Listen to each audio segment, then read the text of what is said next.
Hi everybody, this is Professor Quesada, and it is my pleasure to talk about my favorite French philosopher, existentialist, Jean-Paul Sartre, who lived from 1905 to 1980. And his famous expression about human free will is that existence precedes essence. And it's my goal today to just present a short, concise explanation of what he meant by that. He was a champion of free will and thought that it was just part and parcel of being a human. In other words, that we were condemned to be free, to use his own words.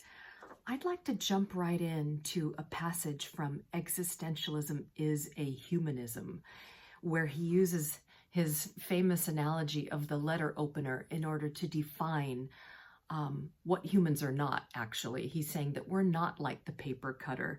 Let's jump right in and I'll explain what he means by that. He says there are two kinds of existentialists.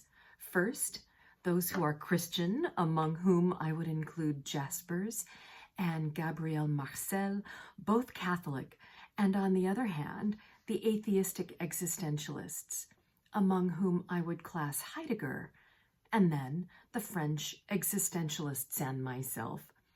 What they have in common is that they think that existence precedes essence, or if you prefer, that subjectivity must be the starting point. Just what does that mean? He asks. Let us consider some object that is manufactured. For example, a book or a paper cutter. And what he means is a letter opener. Who's got those anymore, right? I remember my grandma used to have one. It's a kind of plastic thing, kind of like a plastic knife that you open envelopes or perhaps boxes with. He says, here is an object which has been made by an artisan whose inspiration came from a concept. And I'm highlighting that word concept. That's going to be key to our understanding here. In other words, there's a concept in place first. Keep that in mind. Now I'll continue Sartre's words. He says, the artisan referred to the concept of what a paper cutter is, and likewise to a known method of production, which is part of the concept, something which is, by and large, a routine. Thus, the paper cutter is at once an object produced in a certain way and, on the other hand, one having a specific use. And one cannot postulate a man who produces a paper cutter but does not know what it is used for. Therefore, let us say that for the paper cutter, essence, that is, the ensemble of both the production routines and the properties which enable it to be both produced and defined, precedes existence. Thus, the presence of the paper cutter or book in front of me is determined. Therefore, we have here a technical view of the world, whereby it can be said that production precedes existence. Now, what he's doing is he's using this example of a book or a paper cutter to say how humans are different. In other words, we're not like the paper cutter because we don't come about in this world with a predefined essence. We create who we are. And so for us, as he'll go on to say, it's the opposite. Existence precedes essence, not the other way around, as is true for the paper cutter. For the paper cutter, essence precedes existence because there's a concept in place first. So the breakdown is that there's a framework in place for the paper cutter, where anything that's manufactured comes into being according to a plan, according to a concept, according to a formula, which brings it into existence. So you conceive of something, you design something according to that formula. And so in that case, not true for us, but in that case, the essence comes first. Incidentally, that's why he rejects religion. And so I'm going to read my second quote on religion and how Sartre feels about religion. Here we go. When we conceive God as the creator, He is generally thought of as a superior sort of artisan. Whatever doctrine we may be considering, whether one like that of Descartes or that of Leibniz, we always grant that will more or less follows understanding, or at the very least accompanies it, and that when God creates, he knows exactly what he is creating. Thus, the concept of man in the mind of God is comparable to the concept of paper cutter in the mind of the manufacturer. You see, and following certain techniques and a conception, God produces man, just as the artisan, following a definition and a technique, makes a paper cutter. Thus, the individual man is the realization of a certain concept in the divine intelligence. But this is a mistaken view for Sartre, you see. When we imagine ourselves as the product of God's creation, we're making ourselves akin to the letter opener. You see what I'm saying? We're making ourselves, or let me put it in these terms, we're reducing ourselves to nothing more than an object when we liken ourselves to an object of God's creation. We're saying that we were created according to a plan, according to an idea, according to a concept. But that's a mistake. We're not made according to a plan. We're not like the letter opener. That's the connection between the religious view and the view of how a letter opener comes into existence. In both cases, there's a pre-existing plan, concept, idea. And he's rejecting all of that because he's saying that our spirit is ours to create. There's no pre-existing plan at work. That's his point. In our case, existence comes first. By the way, that's where the word existentialism comes from. Because our existence is ours to create. That's what he means by authenticity. That's where all of these key terms that he's famous for comes from his view of existence coming first. Existence precedes essence, he says. And now I'm going to read again. Atheistic existentialism, which I represent, is more coherent. It states that if God does not exist, there is at least one being in whom existence precedes essence. There it is. A being who exists before he can be defined. Before he can be defined by any concept.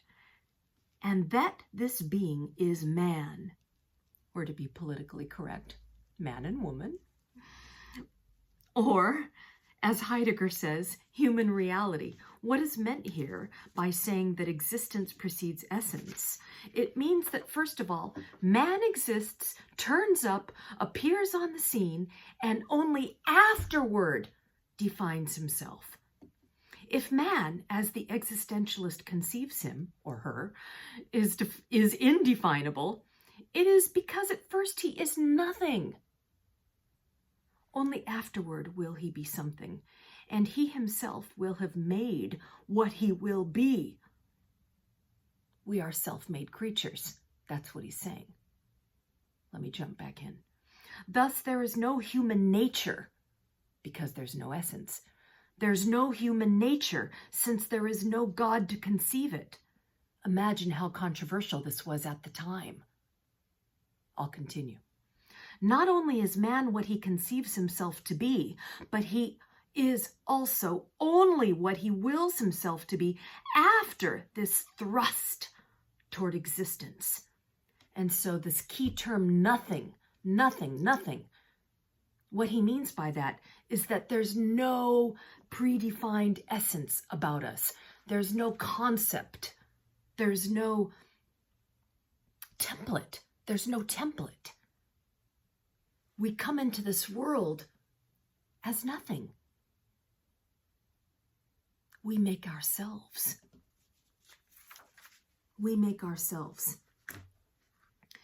We create meaning. And that's why I love existentialism, by the way, because existentialists talk about all the juicy stuff. It's nothing like what some people call armchair philosophy, these kinds of problems that'll never be solved. Existentialism is very real. It's very much about all the stuff that we care about. What gives my life meaning? That's what the existentialists are worried about. How do we give meaning to our lives? And that's the very point. We give meaning to our lives. We create that meaning. How? Through the choices we make. We create meaning. We make our lives meaningful by the choices we make. And that brings us back to this human freedom, which defines the whole existentialist position as a whole. It's a wholehearted embrace of free will. We are absolutely condemned to be free. He uses that word, as dramatic as it is. Why condemned? Why does it have to be so dramatic? Because free will comes with responsibility. It means that I can't make excuses for my behavior. I can't say things like, oh, well, it was just meant to be. Oh, well, that's just the way the ball, bounced, or it was all in the cards, or there was no other choice about. I can't make any excuses for myself. And that's why he uses this dramatic kind of language where man is condemned to be free, because it comes as a package deal. With freedom comes the other side of the coin. Responsibility. I can't point fingers and say, oh, well, my parents were this or that, or they were drunks, and so I became a drunk, or, or abusive, or, they were this, or they were crazy, so I'm crazy. I can't make excuses. No matter what the circumstances are, I create meaning, I make my own choices, and I take responsibility for those choices. And that free will, he says, is just inherent in our nature as conscious beings. It's part and parcel. It's a package deal. It's part of who we are. And so, in philosophical terms, what this really means is that he's rejecting determinism, which is the position in philosophy that says all events are the outcome of previously existing causes. And if somehow we knew all of those causes at work in the universe at one time, we would be able to accurately predict what's going to happen next. But we don't always know what all the causes are. For example, why do I choose to have pasta for lunch instead of tacos for lunch? Well, if you knew all of the causes in place at this moment in time, what's available in the city where I live, and you knew everything about me and what kinds of predispositions I have and what kinds of tastes I have, you'd be able to predict, what I would choose. But we never know all of those causes at work in the universe at once. And so it's as unpredictable as trying to predict the weather. And so our actions seem free, but are they? That's the whole free will versus determinism debate. But without digressing too far, my point is just to say what determinism is. And determinism is that position in philosophy that holds that all events are the result of pre-existing causes. And if we could know what those causes are, we could know, what the next thing to happen will be. We would be able to predict what's going to happen next because we know what's in place in the universe. But what guys like Sartre are saying is determinism is false, and there's no such thing as a pre-existing formula or set of causes in the universe at once. We're born as nothing, and we create our choices from free will. My choice to choose philosophy as a discipline rather than science, to choose pasta rather than tacos, to choose a dog rather than a cat, to choose to live in a certain city rather than another city, to choose to wear a blue shirt rather than a purple shirt on this day are totally free. And they're totally my decisions to make, from the benign decisions to the important decisions, like who to marry or how to end my life, or whether to buy or whether to rent or what university to go to, from the silly decisions to the important decisions. We are free, and we get to make our own choices. And so he's rejecting determinism. He's rejecting this worldview that says that my choices are entirely based on a set of causes within me, from environmental causes to biological causes, for example, my DNA, and to all of the nature about me, how I was raised and where I was raised, and all of those things that make me who I am. He rejects that. He rejects the idea that we could point to nature or nurture or a combination of the two and somehow chalk my decisions off to those deterministic causes.